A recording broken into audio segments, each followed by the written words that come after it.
Hola, buenas noches a todos mis alumnos. Hoy vamos a ver la bolilla que se titula La acción o la acción procesal. Recuerden que esta sería la cuarta clase. Entre mañana y pasado les estaríamos subiendo la clase número 5, que es la clase de pretensión. Bueno, con el tema de la acción, yo les había pedido que previamente traten de tener el PowerPoint impreso como para que ustedes puedan ir al momento de que yo voy desarrollando la clase poniendo todos los ejemplos. Empezamos a complejizar un poco más el tema, ¿no es cierto? O sea, a medida que ustedes vayan viendo que transcurran las unidades, algunas unidades van a ser un poco más complejas que las otras. En realidad, la acción tiene un concepto muy subjetivo. Vamos a tratar de dilucidar este concepto y vamos a tratar de tomar de esta bolilla o de esta unidad los conceptos básicos, ¿no? A modo de que la clase no sea extremadamente larga. Entonces, vamos a empezar con la palabra acción. ¿De dónde viene la palabra acción? Bueno, como ya hemos adelantado en otras clases a lo largo de la materia, vemos que hay un montón de vocablos que provienen, ¿no es cierto?, del latín. En este caso, acción proviene de actio y la palabra actio simboliza o representa el movimiento. Entonces, la acción es justamente este movimiento. También es sinónimo de actus y el actus como término hace alusión a actos jurídicos. Ustedes recordarán que la clase que vimos, el proceso, habíamos visto que el proceso era una serie concatenada de actos jurídicos. Empezaba con la afirmación, seguía con la negación, continuaba con la confirmación y terminaba con la alegación. Ahora bien, vamos a centrarnos explícitamente en qué significa esto, ¿no es cierto?, de la acción o de la acción procesal. Si yo tengo este conflicto que no pude solucionar por los medios autocompositivos o los medios heterocompositivos que no tienen que ver con la figura del juzgador, y entonces decido llevar este conflicto a lo que genéricamente nosotros decimos el proceso. En este pase, como habíamos dicho, de conflicto del plano de la realidad social al plano jurídico del proceso, dejamos de hablar de conflicto y empezamos a hablar de justamente litigio. Entonces ya estamos en este plano del litigio. Bien, para que yo inicie esta serie procedimental, yo, pretendiente, que no soy más el pretendiente y que ahora paso a ser el actor. Entonces, para que demos inicio a esta primera parte del proceso, a esta iniciativa y, como consecuencia, seguir con toda la serie procedimental, sí o sí, necesariamente necesito de la acción procesal. ¿Qué es la acción?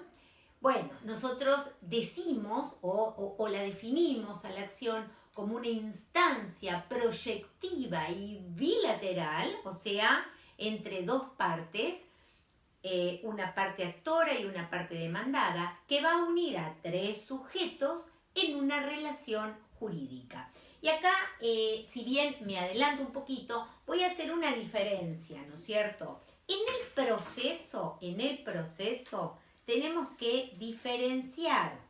Por un lado, vamos a ver las partes procesales. ¿Quiénes son las partes procesales? Bueno, las partes procesales son justamente estas personas que van a intervenir en el proceso. Estas partes procesales son dos, independientemente de la unilateralidad o bilateralidad, o sea, en el proceso siempre es bilateral, y a su vez, ¿no?, dentro de la bilateralidad vamos a tener la parte actora ¿sí? Que es el que tiene una pretensión y es a su vez el que inicia el proceso. Y por otro lado vamos a tener la parte demandada, ¿sí? Entonces, vemos que en el proceso, a ver si se ve ahí, bien, vemos que en el proceso hay dos partes procesales, la parte actora y la parte demandada. Yo puedo tener un solo integrante de la parte actora o más de uno, y puedo tener un solo integrante como demandado o más de uno, pero las partes procesales son solo dos, son dos partes antagónicas. Ahora, independientemente de las partes procesales, que son únicamente dos, actor y demandado, en este proceso yo voy a tener tres sujetos. Los tres sujetos que voy a tener en el proceso van a ser el actor o los actores como una de las partes, el demandado o los demandados y el juez. Entonces, vamos a empezar a concientizarnos de que el proceso tiene tres personas en la relación jurídica, el actor, el demandado y el juez, pero de estas tres personas de la relación jurídica, únicamente dos son partes procesales, el actor y el demandado. Muy bien, ¿a quién le corresponde este derecho de acción? Le corresponde al actor. Entonces vamos a decir que ¿qué es la acción o qué es la acción procesal? Es una instancia proyectiva bilateral que une a tres sujetos, ambas partes y el juez, en una relación jurídica. Ustedes en el libro van a ver que hay una cantidad de conceptos. A mí particularmente me parece completa y me parece clara la postura o la definición que da Clario Olmedo, que dice que es el poder de presentar y mantener ante un órgano jurisdiccional justamente una pretensión jurídica, postulando una decisión sobre su fundamento y en su caso la ejecución de lo resuelto. Bueno, con esta definición vamos a tratar de explicar qué nos quiere decir Clario Olmedo con el concepto que da de acción. La acción como instancia, que es lo que vengo diciendo, es el poder que tiene la parte para presentar su pretensión que trae del plano de la realidad al plano de la realidad jurídica. Entonces, si yo tengo un plano de la realidad social, ¿no?, y tengo una pretensión en ese plano de la realidad social y necesito traer mi pretensión de la realidad social a la realidad jurídica para poder iniciar un proceso, necesariamente tengo que tener el derecho de acción. Este derecho de acción es el poder o la capacidad que me otorga a mí la ley para poder presentar y para poder mantener ¿qué? Mi pretensión. ¿En dónde?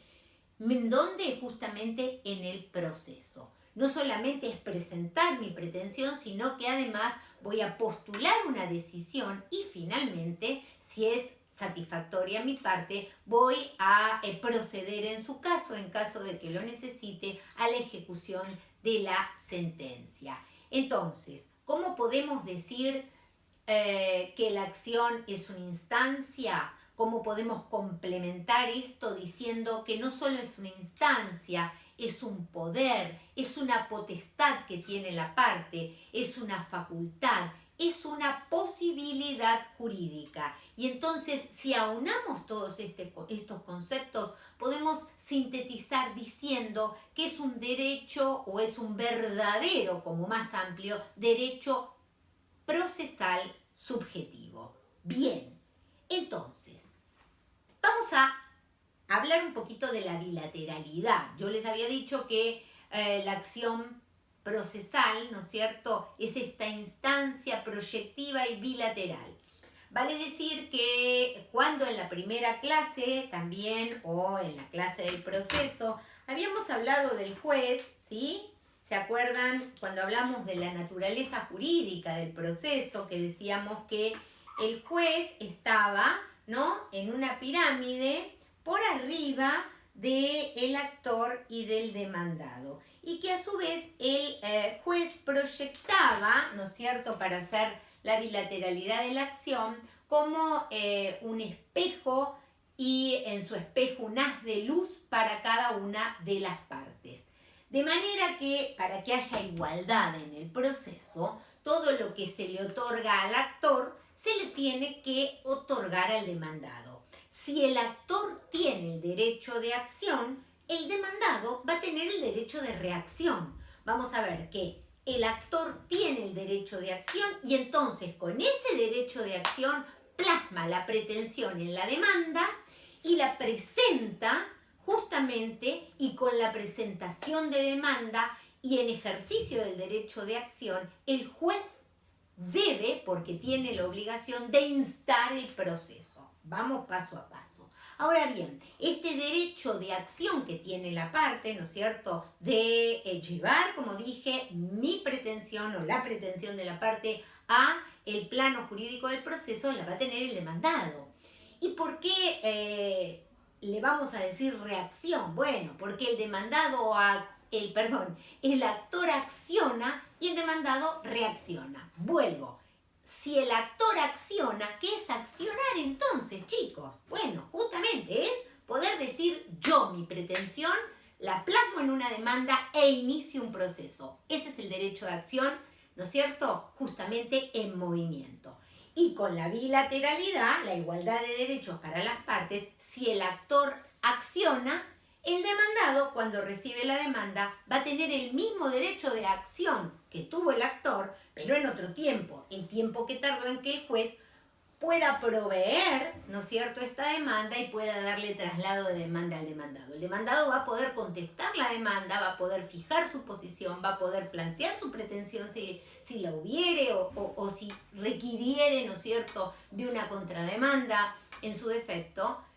Tema también que iremos viendo más adelante, y entonces decimos que si el actor acciona, el demandado reacciona, que esta reacción del demandado es el mismo derecho de acción que tuvo el actor, pero en un tiempo, ¿no es cierto?, posterior, que está dado justamente por el tiempo, ¿no es cierto?, que tarda este trámite, ¿no?, para llegar desde la presentación del actor hasta el domicilio del demandado. Entonces, ¿cómo definimos acción? Bueno, vuelvo a repetir porque esta es, vieron que yo siempre les voy diciendo, esta es pregunta de examen, esto es pregunta de examen. ¿Qué es la acción procesal o define acción procesal? Bien, ¿cómo la definimos? Como lo dije anteriormente, la acción procesal es una instancia proyectiva y bilateral que une a tres sujetos en una relación jurídica. Es un verdadero derecho procesal subjetivo.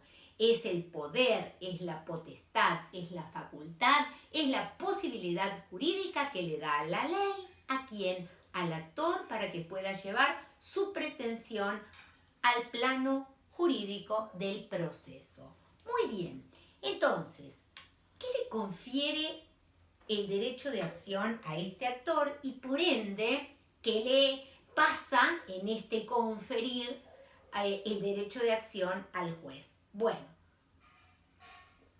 por un lado decimos que confiere a la parte actora la facultad de promover la actividad del órgano jurisdiccional.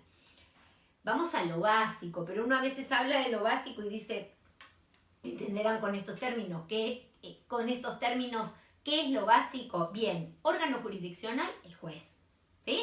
Entonces, es la facultad de promover la actividad del órgano jurisdiccional. Cuando yo presento una demanda, yo, actor, presento una demanda, promuevo la actividad jurisdiccional.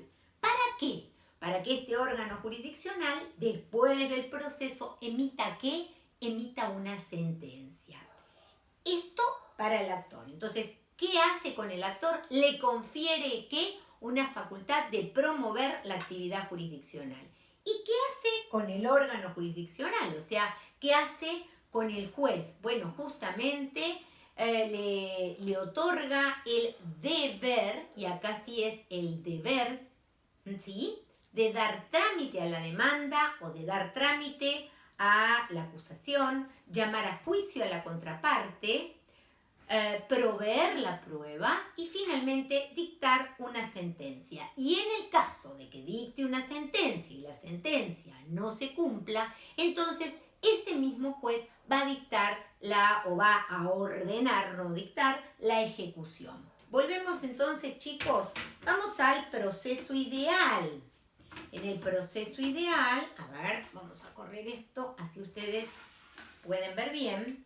¿Sí? En el proceso ideal, me falta, chicos, el pizarrón. ¿Sí? Prometo que cuando termine la cuarentena me voy a comprar un buen pizarrón para poder pararme y para poder escribir, así las clases se hacen más dinámicas. Pero bueno, en medio de la situación que nos está pasando, tratamos de llevar adelante con la mejor actitud estas clases para que ustedes puedan llegar a tener el contenido de una manera más dinámica y puedan justamente incorporar todos los conceptos que les queremos dejar. Bueno, dijimos que en este proceso empezábamos con la afirmación, que era la demanda, ¿sí? Seguía con la negación, que generalmente es la contestación de demanda. Después viene la confirmación, que es el proceso donde el acto jurídico, donde se lleva adelante toda la prueba que van a ofrecer ambas partes. Y finalmente tenemos la alegación. Esto, ¿no?, como serie procedimental, hacia lo que es el proceso. Después vamos a tener la sentencia. Y la sentencia, yo les había dicho, y lo vuelvo a repetir, que es ley para las partes. Entonces, si es ley para las partes y una de las partes no cumple con la sentencia, el juez tiene justamente la potestad de ordenar la ejecución de la sentencia. Por lo tanto, no siempre termina en la sentencia, sino que si la sentencia no se lleva adelante, el juez tiene la posibilidad de ordenar la ejecución de la sentencia. Estas son las características de la acción como derecho subjetivo procesal. Bueno, ahora yo en los Power pongo una diferencia que a veces a los alumnos se les suele complicar un poco.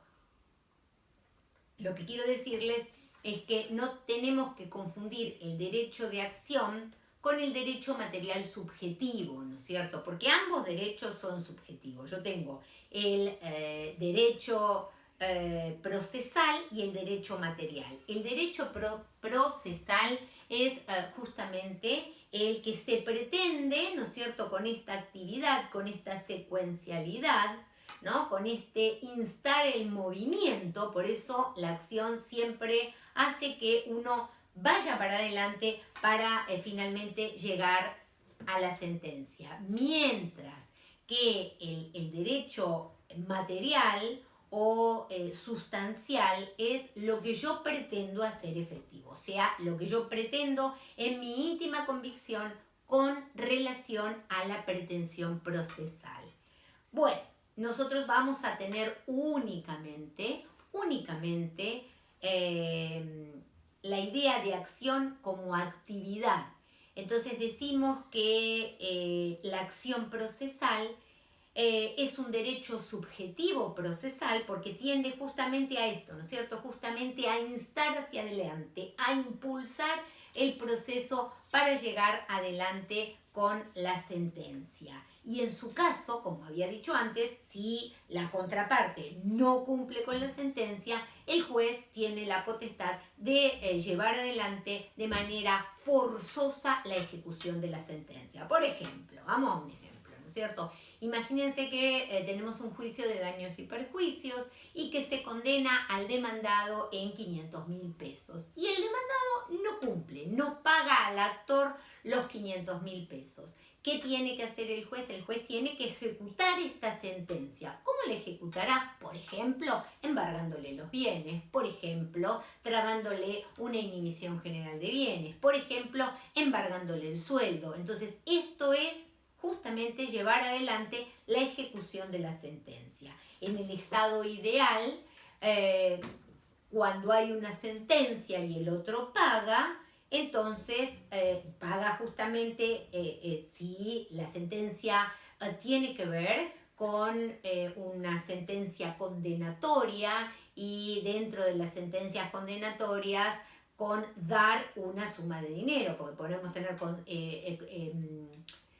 sentencias de dar, sentencias de hacer, sentencias de no hacer. En este caso, ¿no? La ejecución, en el ejemplo que yo les estoy poniendo, es donde se sentencia a dar una suma de dinero. Por ejemplo, por el infortunio que produjo, por ejemplo, por los daños sufridos, por ejemplo, por el lucro cesante, por lo que se dejó de percibir. Hay una indemnización que el juez establece y que por lo tanto fija como monto para que la parte perdidosa le dé a la parte que ha vencido sobre la pretensión. En este contexto, si quien pierde la demanda, ¿no es cierto? O quien pierde el proceso, no la demanda, quien pierde el proceso no paga lo que el juez dispuso, como la sentencia es ley para las partes, la contraparte, o sea, la parte ganadora, ¿no? Tiene la posibilidad de pedirle al juez que ejecute la sentencia. Y ahí vamos con un embargo, con una inhibición general de bienes, etc. Bueno, hasta acá vamos entendiendo. Espero que vayamos entendiendo, chicos. Me faltan las manitos de ustedes cuando yo digo, ¿quién no entendió? ¿Quién necesita que vuelva a repetir? Y entonces, cuando generalmente en la clase esto sucede, lo explicamos de otra forma. Como esto falta, si no sucede esto de que se entienda la clase y que lleguen a tener la certeza, ¿no es cierto?, de los contenidos que nosotros estamos dando, siempre y cuando hagamos esto, vayamos con el PowerPoint, hagamos la lectura del libro, a disposición de ustedes para que a través de los grupos de WhatsApp me planteen sus dudas y, o por mail o en el aula virtual, y enseguida vamos a tratar de ponernos en contacto y poder explicar. También de esto quiero decirles que estamos ya en tratativas para armar un foro, así de manera conjunta nosotros podemos chatear con ustedes y responder las dudas que puedan llegar a tener. Bueno, ¿y por qué se le da la acción al actor? ¿Qué pregunta? Yo creo que ustedes a esta altura ya la saben. Si nosotros empezamos a analizar la primera clase, ¿se acuerdan que habíamos dicho que el hombre en un primer momento hacía justicia por mano propia, pero que después dejamos el uso de la fuerza y pasamos al uso de la razón? Entonces delegamos, ¿no?, esta potestad de resolver los conflictos, ¿a quién? Al Estado. Sí, al Estado. Y entonces podemos decir que el derecho de acción es la contrapartida, chicos, de haber delegado oportunamente allá, oportunamente, ¿no? Cuando se gestó nuestra Carta Magna, nuestra Constitución, la entrega de la fuerza por mano propia a la justicia en manos del Estado. Bueno, entonces vamos a clasificar las formas de acción. Hay un montón de clasificaciones. ¿Cuál voy a tomar? Únicamente las que vamos a desarrollar ahora. Y quiero que sepan que esta clasificación, que es una clasificación muy simple y que voy a empezar a dar ejemplo, tiene un nexo intrínseco con la pretensión. O sea, el derecho de clasificar la acción de esta manera conlleva a que se clasifique la pretensión de la misma. Vamos a empezar a clasificar A, vamos a hacer una clasificación A, por el tipo de resolución que se demanda o por el tipo de resolución demandada. Entonces vamos a empezar diciendo que vamos a tener 3 tipos o 4 tipos, pero 3 son los más fuertes, de acciones de acuerdo al tipo de resolución que se demanda. La primera es aquellas acciones que nosotros llamamos meramente declarativas o acciones declarativas. Van a ver que cuando la clase que viene veamos pretensión, hay acciones declarativas y hay pretensiones declarativas. Muy bien. ¿De qué se tratan estas acciones declarativas? Las acciones declarativas, cuando yo inicio, ¿no es cierto?, una demanda promoviendo una acción declarativa, lo que busco es, o lo que procuro como actor, es cesar en el estado de incertidumbre. Vale decir, yo quiero el cese o la inexistencia de una relación jurídica. Entonces, a diferencia del ejemplo que di anteriormente, en las acciones declarativas no se percibe el cumplimiento de una prestación. Por ejemplo, yo en una acción declarativa no pretendo que el demandado me indemnice por daños y perjuicios. No pretendo cobrar una suma determinada de dinero.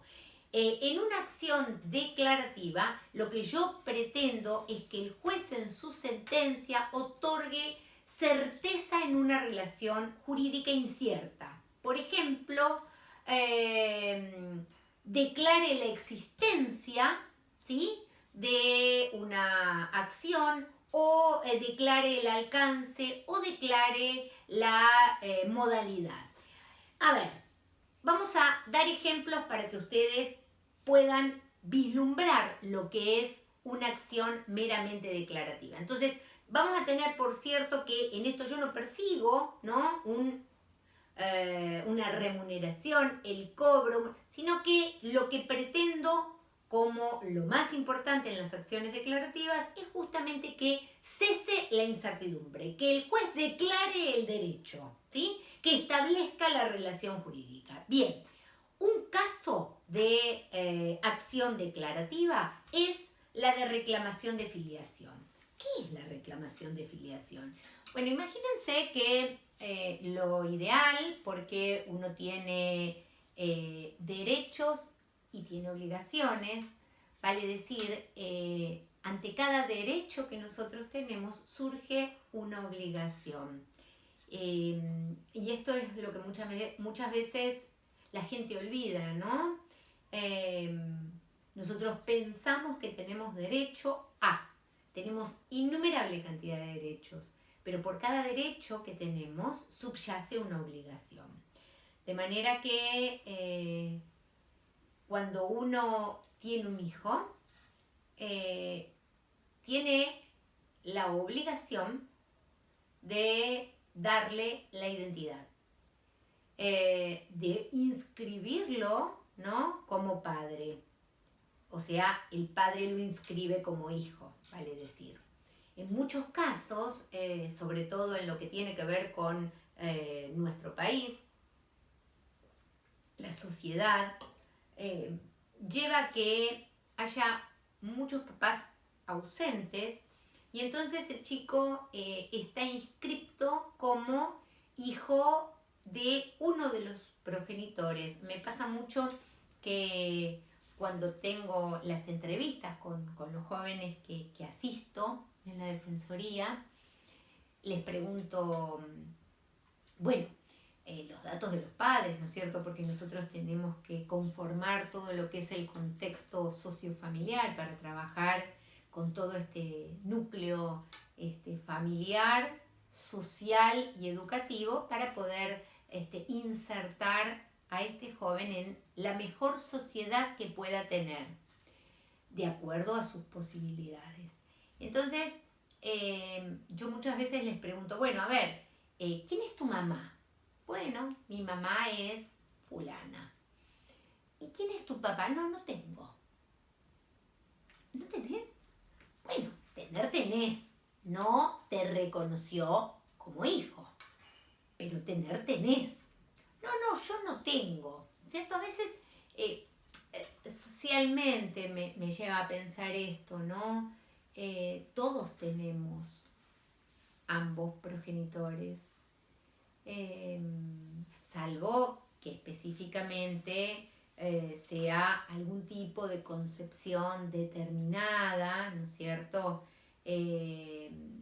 Con una circunstancia que hace que esté a nombre de un solo progenitor. Pero yo estoy hablando no de las modalidades específicas, sino de las genéricas, ¿no? De todos estos chicos que han nacido de una forma natural, con un progenitor y una progenitora, y que en el transcurso de su vida no fueron reconocidos por el progenitor.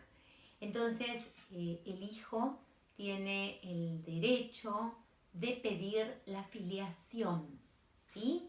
Un ejemplo de esto es el caso de los hijos de Maradona, que tuvieron que pedir la filiación porque no habían sido reconocidos por el jugador, por Diego, y el Estado en este derecho de acción les garantiza una pretensión declarativa para que el juez declare el derecho de ser el hijo de, ¿sí? ¿Se acuerdan que también hubo, bueno, para los más grandes, hace un par de años o bastantes años ya uno pierde, un pedido de filiación post-mortem que había hecho la hija de Perón, que para eso se tuvo que evaluar el ADN y se tuvo que determinar si verdaderamente existía asidero sobre la reclamación de filiación. Entonces, convengamos que todo aquel que tiene un papá biológico tiene el derecho de acción declarativo para peticionar la reclamación de la filiación. Y a veces pasa que en esto es lo que ya configura también un delito, ¿no es cierto? Y que a mí me gusta explicarlo porque a veces la gente no tiene el alcance. Si yo voy a reconocer un hijo que no es mío, o sea, lo reconozco como hijo y no es mío, estoy suprimiendo la verdadera identidad a esa persona. Un delito muy grave, sobre todo en nuestro país, ¿no? Con todas las supresiones de identidad que tuvimos en nuestra historia argentina. Pero no hablemos específicamente de esta parte de la historia donde la supresión de identidad se daba por otras cuestiones.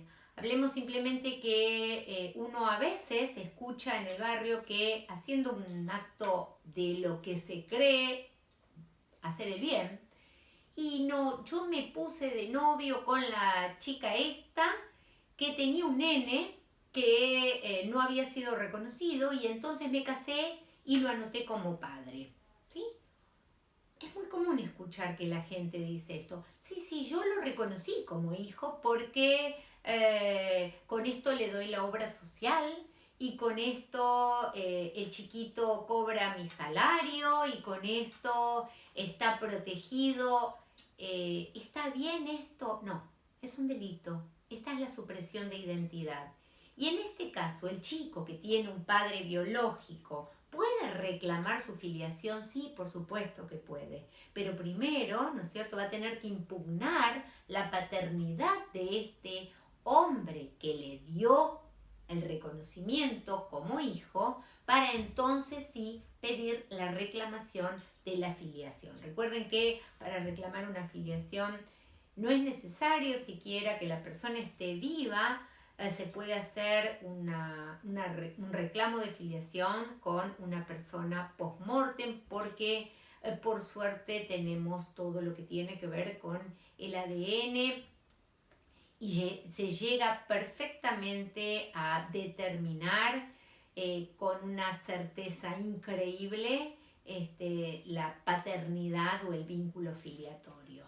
Bien, otro caso, por ejemplo, salimos completamente de lo que es la filiación, es el pago por consignación. El pago por consignación, cuando el juez me permite pagar por consignación, es justamente, o me hace lugar al pago por consignación, es una sentencia declarativa. Me está dando el derecho a pagar.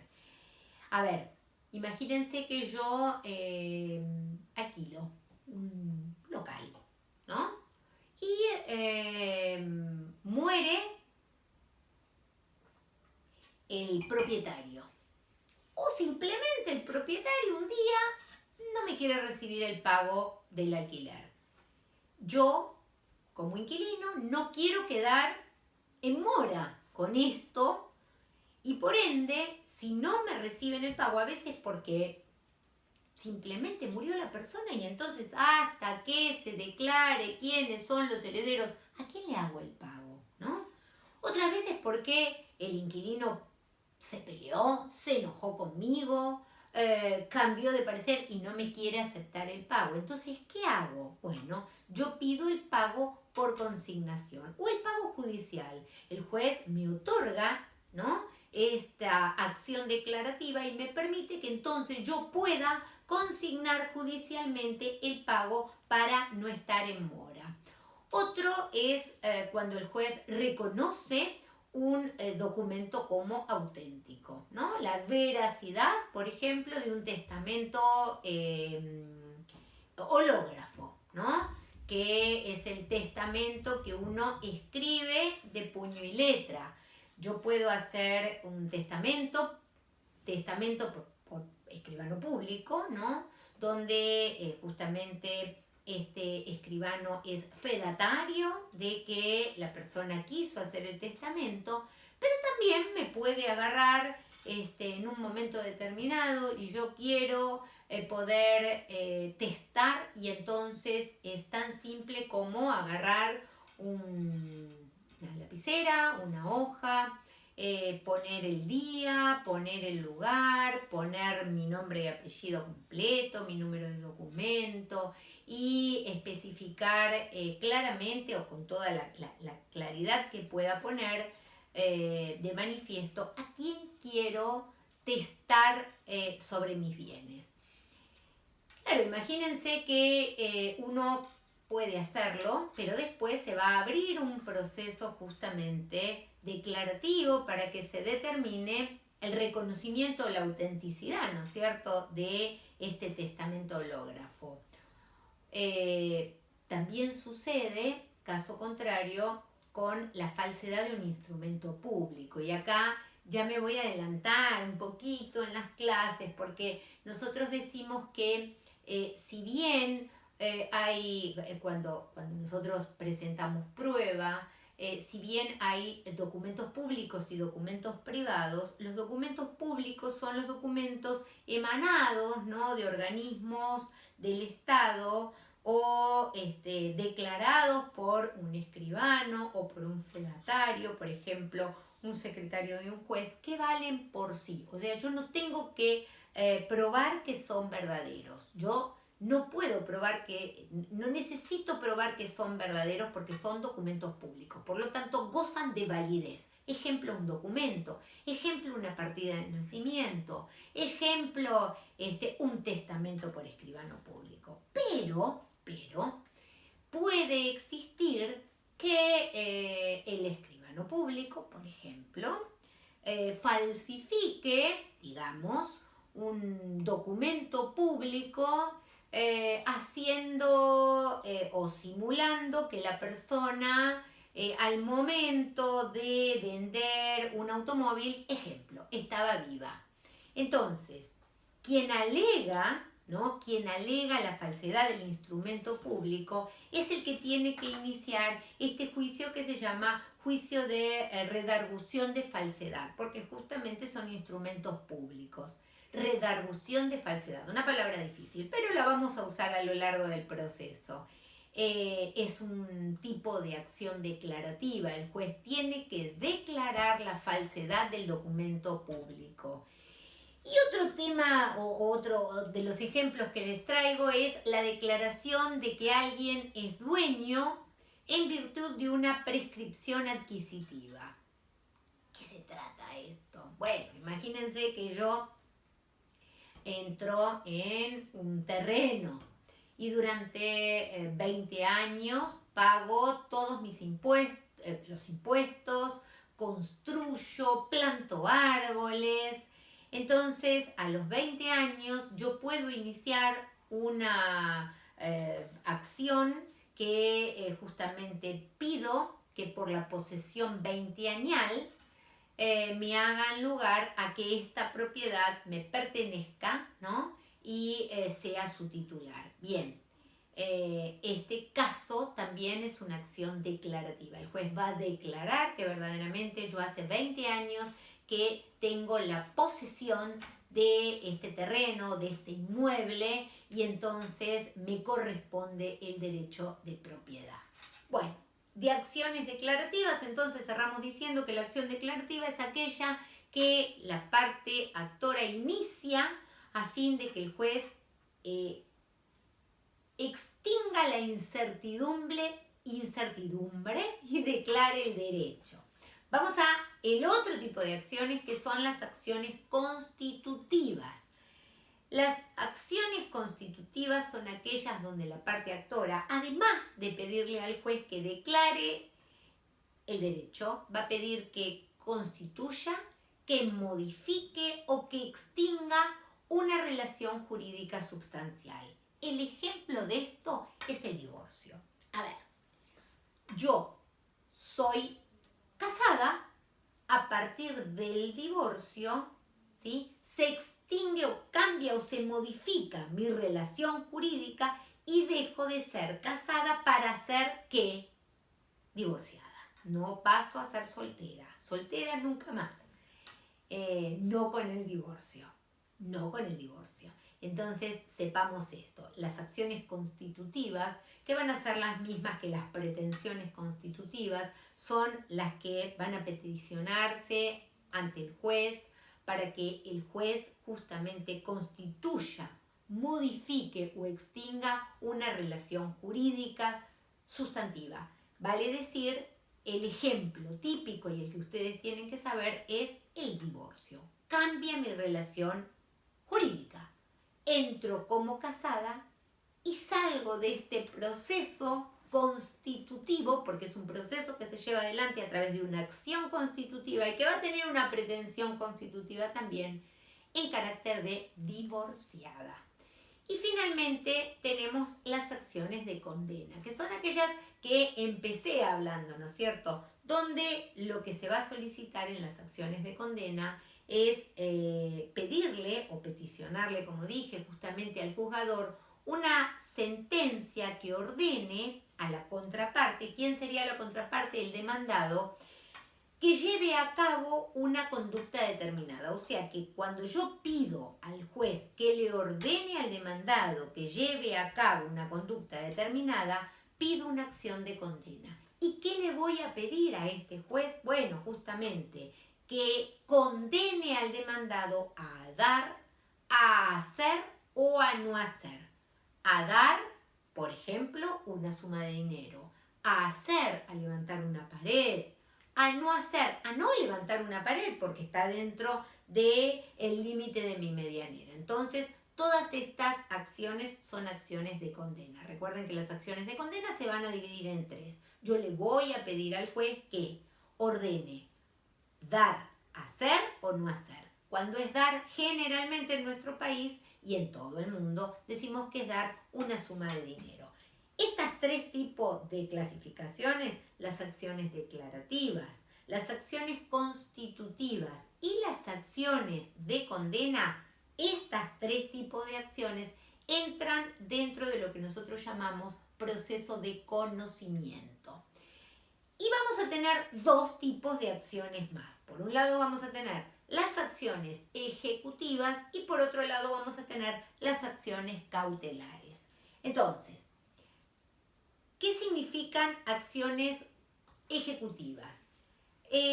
La acción ejecutiva es aquella que pretende una realización coactiva de un derecho que ya está reconocido a través de un título ejecutivo. Por ejemplo, un cheque, por ejemplo, un pagaré, por ejemplo, una letra de cambio. Yo tengo un cheque que me fue rechazado, entonces inicio a través de una acción ejecutiva, un proceso ejecutivo. ¿Para qué? Para que se me reconozca esta propiedad que yo tengo, que es este título donde se me asigna una suma de dinero determinada. Y en el último lugar tenemos las acciones cautelares. Las acciones cautelares son aquellas que la parte actora le va a requerir al juez una protección, o sea, le vamos a pedir al juez que proteja de manera provisional, anticipatoria, ¿no es cierto? Provisional es anticipatoria, adelantada, antes de que se dicte la sentencia definitiva, y puede ser que yo pida la protección cautelar de una persona, puede ser que pida la protección cautelar de los bienes o la protección de los derechos que serán justamente objeto del proceso. Entonces, si yo inicio un juicio de daños y perjuicios y estoy reclamando una suma de 1.000.000 de pesos y veo que el demandado pone en venta su casa, yo voy a pedirle una cautelar al juez porque interpreto que el demandado se está insolventando y entonces voy a pedir el aseguramiento, ¿no es cierto?, de este bien para que si no cumple con la condena, en el caso de que se haga lugar a mi pretensión, tenga el dinero o los bienes para responder con la condena. Entonces, este es el ejemplo más típico, ¿no es cierto? Puedo pedir un embargo, puedo pedir el embargo del automóvil, pero también nosotros en el tema de las personas podemos pedir una medida cautelar de protección de persona. El aseguramiento no es solamente de los bienes, también, como dije, puede ser de las personas, ¿no es cierto? Y en esto hay muchas acciones que se hacen en relación a las personas que están desvalidas, aquellas personas que presentan a lo mejor conductas psiquiátricas. Entonces cualquier persona que ve que hay una vulneración de derechos respecto a esta persona, porque la ven en un estado de psiquismo particular, puede pedir una medida cautelar de protección de persona. Bueno, esta es la clasificación que nosotros vamos a tomar como principal. Entonces, yo voy a tratar de graficar. Dijimos que vamos a hacer un análisis rápido, que es lo que quiero que ustedes hagan en sus casas. Grafíquenlo en algún afiche, en alguna cartulina y péguenlo para empezar a tener en la mente, ¿no es cierto?, todas las clasificaciones. Hablamos de procesos de conocimiento y dentro de los procesos de conocimiento habíamos dicho que teníamos las acciones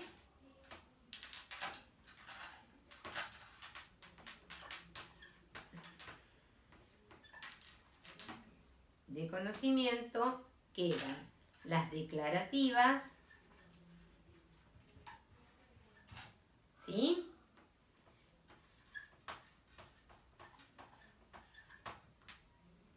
las de condena, esperen,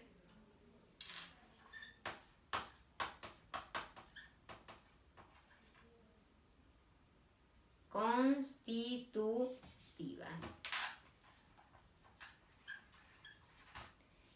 Y más abajo tenemos no proceso de conocimiento, porque es otro tipo de proceso, que es el proceso ejecutivo, las acciones ejecutivas y las acciones cautelares que van a ir conexamente con la causa que estamos llevando adelante. Entonces vamos de nuevo, tenemos los procesos de conocimiento y dentro de los procesos de conocimiento vamos a tener, a ver si se ve ahí, y no, ahí está, procesos de conocimiento y vamos a tener acciones declarativas, que son las que busco que el juez declare un derecho y termine el estado de incertidumbre. Las acciones constitutivas, que son las que cambian el estado jurídico, las acciones de condena, recuerden que acá decíamos que se condenaba a dar, a hacer y a no hacer.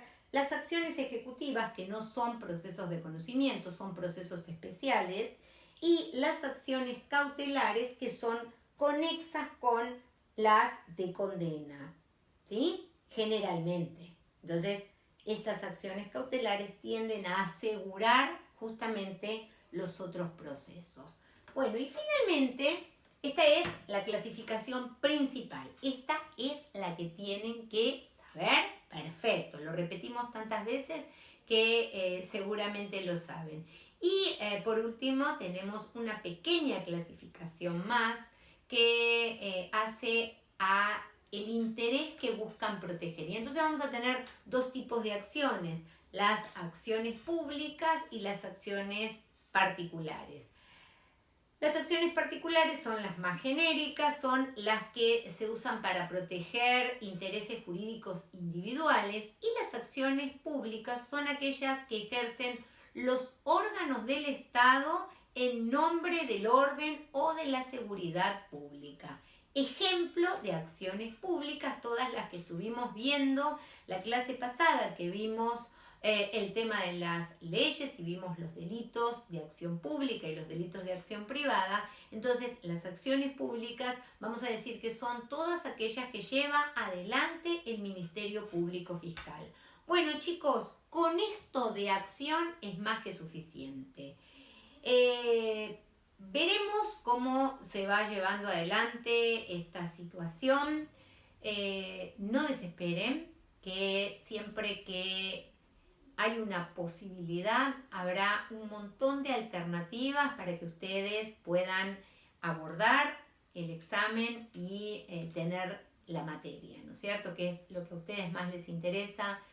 Por nuestra parte vamos a dar todas las alternativas para que puedan llegar a la consecución de esto, ¿no? Y por otro lado me pone muy feliz ver tanta cantidad de alumnos que miran el video, que se suscriben, porque esto me habla del dinamismo que justamente estuvimos hablando hoy en la acción, ¿no es cierto? De que quieren progresar, de que van para adelante, de que le siguen poniendo lo mejor.